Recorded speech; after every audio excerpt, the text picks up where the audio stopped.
Hello, and welcome to the Cultivate podcast with our hosts Jennifer Howes and Amy Bloy.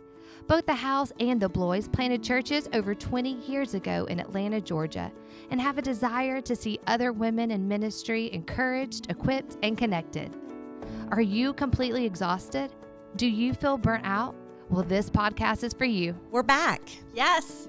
And I'm so excited. I love podcast recording days because we get to spend time together and it's so much fun. We go to lunch. Yes, we go to lunch. So we have podcast and then we go to lunch. We have a lot to talk about, but then we also will have a lot more to talk about at lunch, which will be fun. Yes. So I'm super excited.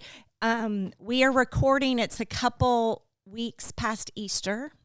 So we've had a lot of fun, crazy, busy things. But we also have something coming up. Your birthday is coming up in a couple days. And yes, I looked at my calendar and I was super excited about this, but I had a reason to go to my favorite bakery and to buy you something for your birthday. No way. Yes. And so we're getting it over. So I'm going to pretend I'm singing happy birthday, but happy birthday to you.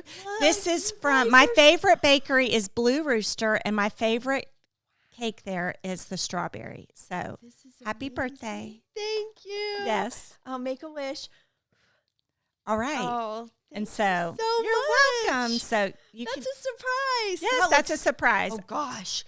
That's amazing. It's amazing. Like that's our motivation to do a good podcast. That's right. We can eat that. I bought myself one too. So. Okay. Well, guess what? What? I got something for you too. You That's do. just a little surprise. So you have to open it. Ready? Okay. Because you told me you love pickleball, and I saw this, I and I do. said, "Oh my this word, is a Jennifer shirt." So cute." Sorry, I can't. I have pickleball. Look at that. How cute. Thank you. That's awesome. That is all. And really, I'll get back into it this summer. So the group I play with, I mean, you can go up to the courts at any time and there'll be people there. But the group I play with, they're all school teachers. Oh. So when they're on summer break, there's like no stopping us. So thank you. That's super fun. Thank you. I'm for excited. My cupcake. Yay. See, there's a strawberry on top, so it makes it healthy pretty much. That's right. It's healthy. So these days, when it's my birthday or Mother's Day, I know what I want. And so I order my own cake. I pick it up. And a lot of times it's one of these that's, a round cake. And it's just the best thing ever. So, super good. Well, good. So what are we talking about today? We are talking today to the lady who is completely exhausted and worn out in ministry. And I think all of us can relate to that at some point. We have all been worn out, but it's been on my heart so much because I have just seen and heard a lot lately about women who are worn out, like completely exhausted, want to quit ministry, they're just juggling family, everything. A lot of them are homeschooling, people who are saying, I'm exhausted, like people who feel trapped and they can't get out and there's nobody else to do this work and their sweet husband may or may not know how exhausted they are, but they're just going and going and going, and my heart is big for them. So we want to encourage you today, those of you who are listening, and you might be able to relate and say, yeah, I'm exhausted, I'm worn out, I don't know what to do. And we want you to know that you are not alone in that. You're not alone out there. But it's kind of interesting to me because ministry, now we know everybody else is exhausted too. So we're not saying, oh, just because we're in ministry, we're exhausted and nobody else can relate. But there is something that is unique about ministry, for sure. So like if I were married to a dentist, I probably wouldn't be expected to clean everyone's teeth, right? Absolutely for free. No. But there's something about being in ministry that if your husband's a pastor, then it's like you're supposed to jump in and be a full-time sidekick worker, right, for free all the time. And there's something that's not really healthy about that, but we just want to address that and talk a little bit about it. Yeah. So what's your experience with that? Well, I mean, there's definitely seasons that are super hard and super tiring. And I do think everyone's wired differently. So if we had like 20 pastors' wives in our room right now, everyone would have a different take on this, maybe we're gifted differently. Sure. We're wired differently. Some of us have full-time jobs outside the home. Some of us are called to ministry, and some of us just happen to marry a guy that's called to ministry. So we're all different. So I've learned that over the years, that just because I'm wired a certain way doesn't mean everybody else is. I also think some people have a much higher capacity than others. And then all of us too have, like, in our brains, especially those of us that grew up in church, what the pastor's wife is supposed to do. Right. Okay. It's an expectation. It's an expectation that we put on ourselves. Yes. And other people put that expectation. They do as well. And I had a wonderful, growing up, our pastor's wife was amazing.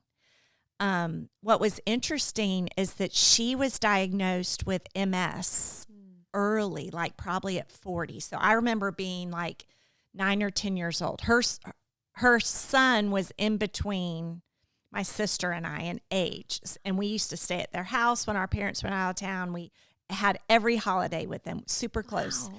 But she was diagnosed, and it was super sad, but she always had like a great spirit about her, and very positive and very supportive. So that's kind of what I think about. So when I think about pastors' wives, now my dad was the minister of music. So my mom was also a staff wife. My mom was super involved in everything that my dad did, and very involved in the church. And I do remember my mom experiencing a lot of stress, though, in the role, because she felt, and maybe it was communicated to her, that she had to be at everything too. Mm-hmm. She had to be, that's when we had Sunday morning church, Sunday night church, Wednesday night church, all those things. And so I remember my mom she was the best mom ever, but she just needed a break sometimes. Yeah. And I don't know that grace was extended to her. And so I do have a lot of compassion for women in ministry, wives of people in ministry. And it's hard. It's a challenge. It is. It's a challenge. So what other thoughts? I have some more thoughts, but I want to hear more about what you're thinking for these ladies. Well, there's a part of me that just wants to fix everything. Yeah. So I just want to give you this list. Do all these things and your life is going to be better.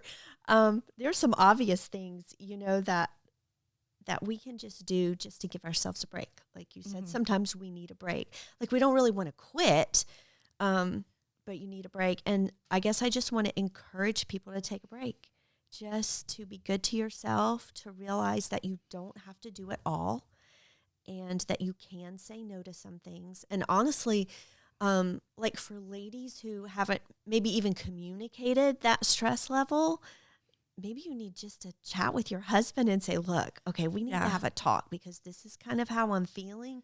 I'm feeling so burnt out. I mean, there are people out there who are homeschooling 8 kids, and cooking dinner and doing all the laundry, and you're still doing all of the church things. And maybe there's a balance for you where you can say, in this season of life, I can say yes to this, but I can't say yes to everything. So I guess I just want to encourage people to step back and take a breath, maybe have a conversation, ask God what he's calling you to, like, what is your purpose?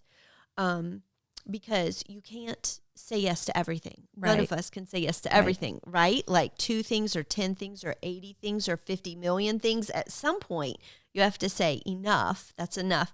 And then maybe just not starting things that you don't have someone who can volunteer and help you lead that. Because sometimes in some churches, we feel like, oh, I have to run everything. I have to start all the programs that everybody wants me to start. And sometimes you can just simply say no. And you can love people fully and be able to say no to some things. So I guess I want to encourage ladies in that way.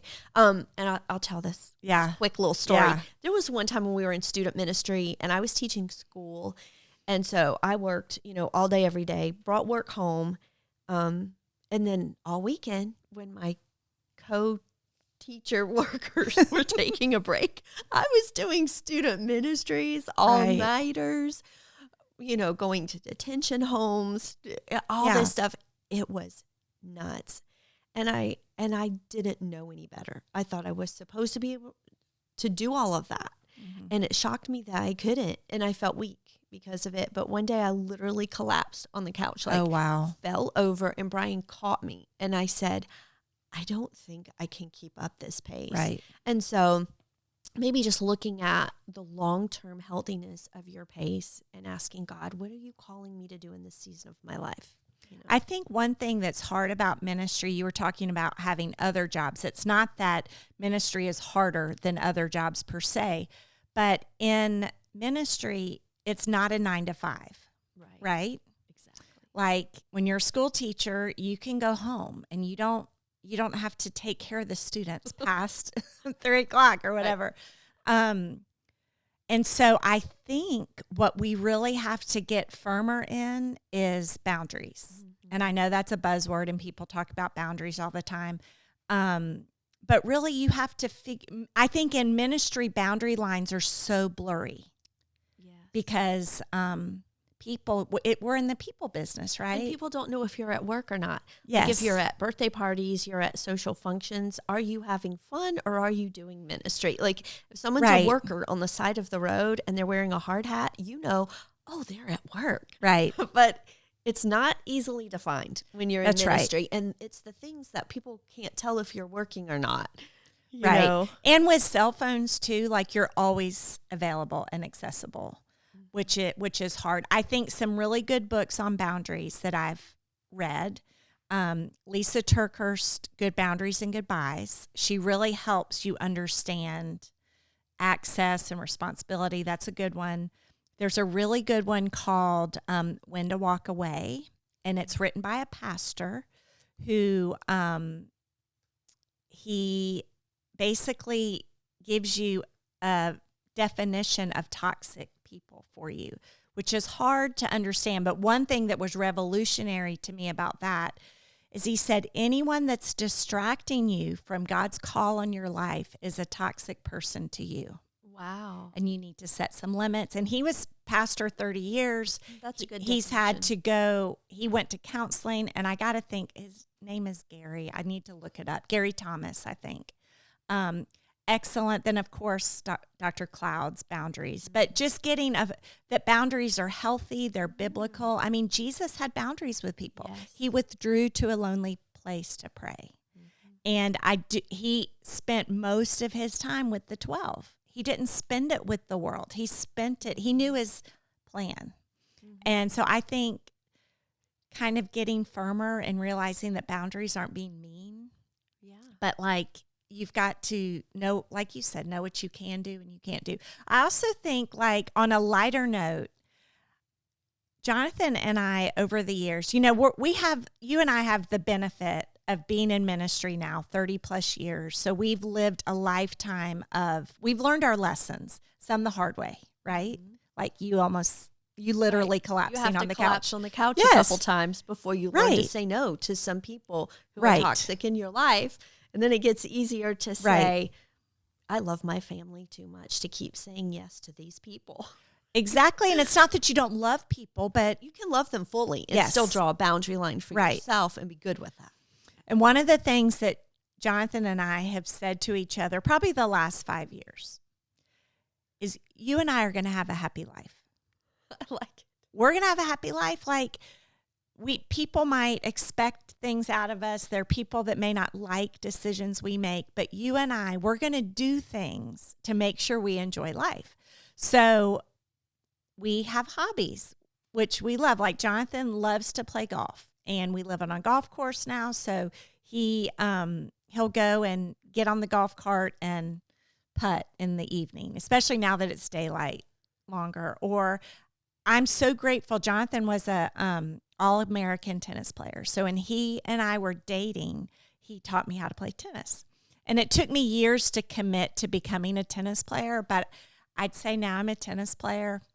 He would call it hit and giggle, but I love tennis. I play several times a week. I have a tennis partner who I love, and she's not in ministry. So we go and we play tennis and we laugh and we talk about beauty products and our kids and all, we have really fun times together, but it's a hobby that takes my mind out of ministry for a little bit.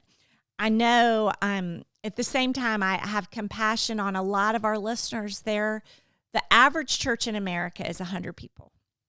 And so there are a lot of, most women in ministry are from a smaller church with maybe lots of demands. Mm-hmm. But I do think there's a benefit to finding something you love to do. If it's gardening, if it's walking, if it's reading, tennis, pickleball, like something that fills you up. Yes, get a hobby. Something that just lets you escape for a little bit. And then something that you and your husband love together. Yes. Like traveling or fishing or gardening or all those things. You have to, I am a big believer, John 10:10. The thief has come to kill, steal, and destroy. Mm-hmm. This is Jesus talking, but I have come that you may have life and have it to the full. Yes. Jesus wants us to have a full, fun, abundant, blessed life. Right. And we can't experience that when we're so bogged down in demands. And a lot of times it's expectations that you've put on yourself that no one else has on you. Right? Mm-hmm. Yeah, like if you feel bogged down and exhausted and worn out in ministry, that is not God's plan for you. Right. That is not what he wants. He does not want you and your husband barely speaking, exhausted, running from church event to church event. Like that's not good. So what do we do? Yeah, what do we do to fix that? You have to make some choices, and you might make a couple people mad, like you said no to their thing, and then some older lady in your church is upset at you, but you can't live your life miserably. All right, so tell me, I'm going to share a couple times that I've said no. And okay, and then if you want to share any, you can. But different times we've had people, like in the early days of our church, anyone that visited the church, they came to our house for dinner. Like we were trying to grow. We were 20 people. So we had time to do that. But as we've grown and as our kids got older, like we literally, if we choose to have dinner with someone, then we're taking time away from our kids, from their activities, from all of those things. So there's some kind of hacks that I've learned over the years is when people say, we want you to come over to our house for dinner, or we want to take you out to a nice restaurant. That's so generous. And we understand the sentiment behind it.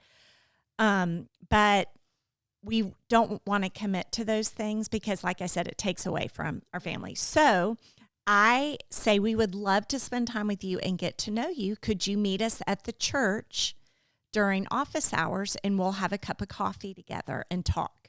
Mm-hmm. That's a great idea. So it's offering the person what they want, something, a conversation. Now, no one's ever taken us up on that. Isn't that crazy? It's interesting. We'll do lunch with people. We'll usually say, we can do lunch with you, during this time. And we'll find a time when we can meet, kind of like during work hours, and go to lunch.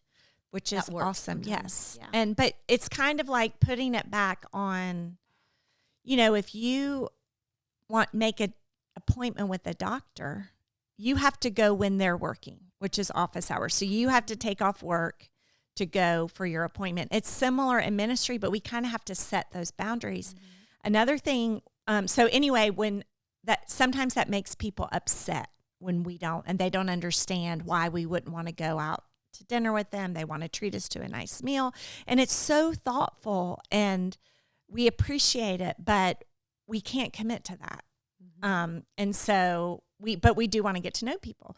So that has made people upset with us sometimes, and I just have to accept it, and it's okay. And you just decide what's right for you and your family.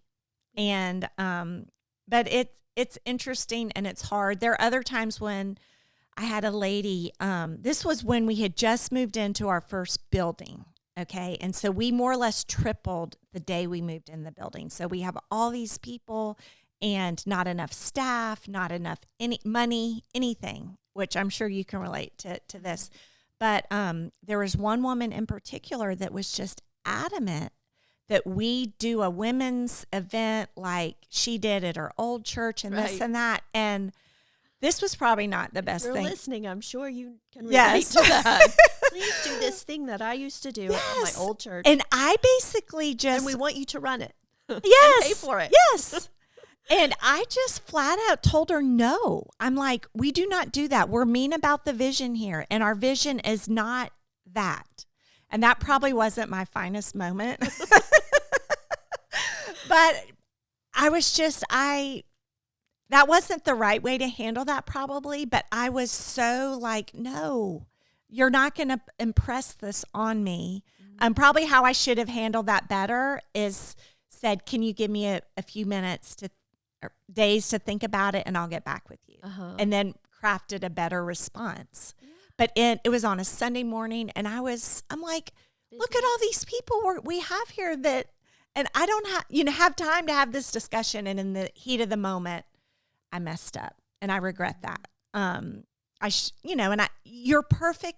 were learning how to say no. Learning how to say no. And I wasn't good at it yet. You have to practice. Yeah. And I heard Kay Warren say one time that you don't have to explain why. I can't, because you can just say, I'm not going to be able to do that. No is a complete sentence. Mm-hmm. That's good. So we were talking a little bit about putting expectations on yourself, and sometimes other people put those on you. But I think we've talked about this before, but I love the verse where God's talking about that yoke that he puts on us is easy and light. And so if you don't feel like you've got a yoke on you that's easy and light, that's from God, it's because you've put it on yourself or because somebody else put it on you. And sometimes it's hard to figure out how to get that off of you, but that's not from God, right? And so we have to be honest about some things and honest about the way that we feel. And then I think probably ultimately we have to believe the truth. And some of that truth is just saying you are enough. You have done enough. You don't have to run yourself in the ground. Just telling yourself some facts that are true, that God would go, yep. Okay, what about the person, and I know we have someone listening that feels this way, like she feels incapable of expressing to her husband how she feels. Or she's expressed to her husband and her husband just doesn't get it. Like, do you have any advice for that? I would say going to a counselor has probably been one of the best things we've ever done. Yeah. And just recently, even in changing seasons of life, just letting someone else speak into that, someone who walks with God and is smart, and they can just sit in the room. When you hear yourself say certain things and you hear your husband, someone hears you, dialogue, it kind of comes out and becomes obvious, certain things. Right. And I would say if you can, talk to a counselor. There are many, many people who have free counseling for people in ministry, who have free getaways for people in ministry, where you can just talk and be honest and say, okay, this is not a sprint. This is a marathon, and I'm passionate about God. I'm passionate about you and our family and our church, but we've got to set things right here. This is just, it's not healthy. I don't know. I'm going to get on my little high horse. It is not healthy for women just to be a sidekick who feel like they have to do everything. Right. God has given you giftedness, and you're the one that sets the tone in your house, and you deserve to get to do things that you love.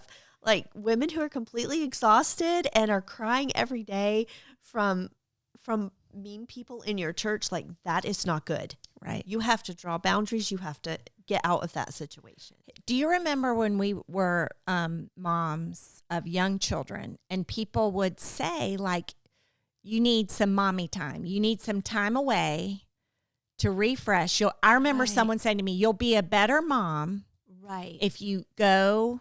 I used to just walk the mall. I had no money to buy anything, but I would walk the mall and just see things and just be alone. And I would come back feeling really good. and that I was going to be a better mom because I spent 5 hours out of the house. Right. I think it's similar in ministry. Like, you'll be a better woman in ministry or pastor's wife or whatever if you say no to a ministry thing, Yes. to do something that refuels you. Mm-hmm. And it doesn't make sense really, but it's true. Right. When you're refreshed and filled up and you're going to can't do run better. on empty. You right? can't. You can't. None of us can do that. And God doesn't expect us to do that. But one of the exercises that Brian and I did and have shared with so many people is just making the little list, thinking of like a water cooler that's like constantly like dripping, like our lives emotionally are like the faucet's always on. Sometimes it's on really fast and you're really, really depleted. But if you can just kind of think of the water cooler, what it's like when it's full, what it's like when it's just barely dripping. And then we made lists. And this was from Wayne Cordero, who's a pastor in Hawaii. It's a tough job he has there in Hawaii. But no, just listing things that fill us and things that drain us. Mm-hmm. And some of those things we don't know about ourselves until we really think about it. And our husband doesn't know if we don't tell him. And so I'll give you a couple examples, like the kids arguing and fighting and punching each other when they were little. That drained me. And our dogs who were like barking and pooping and shedding, that was draining to me. And then things that really filled me up was spending time with my family, like getting to go, do something with my family from out of town because I never lived close to my family. And that was just filling to me. And when I told Brian, I need that. I need to talk to my sisters on the phone. He changed our phone plan for that, but sweet. Yeah. He didn't know that really filled me up. And for him, it was like movies or, getting a cup of coffee at Starbucks or getting my nails done. And we just decided to make each other our projects. And I think we talked about that word before, but just saying, what are some things that are going to fill me up and what are some things that are going to drain me? And then when Brian and I talked about that together, it turned a light on for us because we had to admit that we're being depleted. All of us are emotionally, ministry or not. And we had to make a plan and be smart and decide, okay, I'm going to try to fill you up and you try to fill me up. And then we would try to do the things that were on the list. Right. That's awesome. And it worked. Yeah. It's just that before we hadn't made a list or he didn't know what filled me up. I didn't know he loved the movies so much. Well, and everyone's different. We're all wired differently. Right. And so I think just good communication like this feels good. And I think too, like I'm way more extroverted than Jonathan is. And so I could have people over every night of the week and that would fill me up. But Jonathan, he's like, it feels like work to him. Yes, that's draining. It's and draining. Not a bad thing. It's not and that so, he doesn't like people, but he loves people and he loves our friends. He loves our staff, but that feels like work, pressure, all of that. We're just different. And so we've had to strike a healthy balance with that. I love that.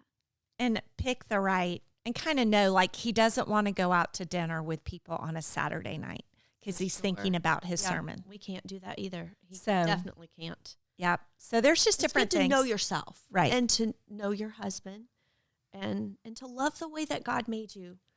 And definitely know that you're not alone. You've got this. You do. And I would just encourage a woman today that's feeling exhausted and tired just to take a deep breath. Mm-hmm. Remember how much that God loves you and that he wired you. He knit you together in your mother's womb with all your gifts and your strengths and your weaknesses. It's all for a purpose and just to rest in his love. You are complete in Christ. Like you said, you're enough. And just embrace and accept that. And if it's sunny today, go get out in the sun. That always does a world of good. Oh, yeah. It's beautiful. Thank you for joining us today on the Cultivate podcast. It is okay to say no. You can still love people fully and say no to things. What is God calling you to do? If you are feeling exhausted, take a step back, take a deep breath, and find time for yourself. Life is meant to be lived to the fullest. We need margin in between all the craziness to have fun and relax. What are your hobbies? Get out, take a break, and do things you love. We hope that this episode leaves you feeling encouraged or inspired. Be sure to rate this podcast and share it on social media, and we will see you on the next episode.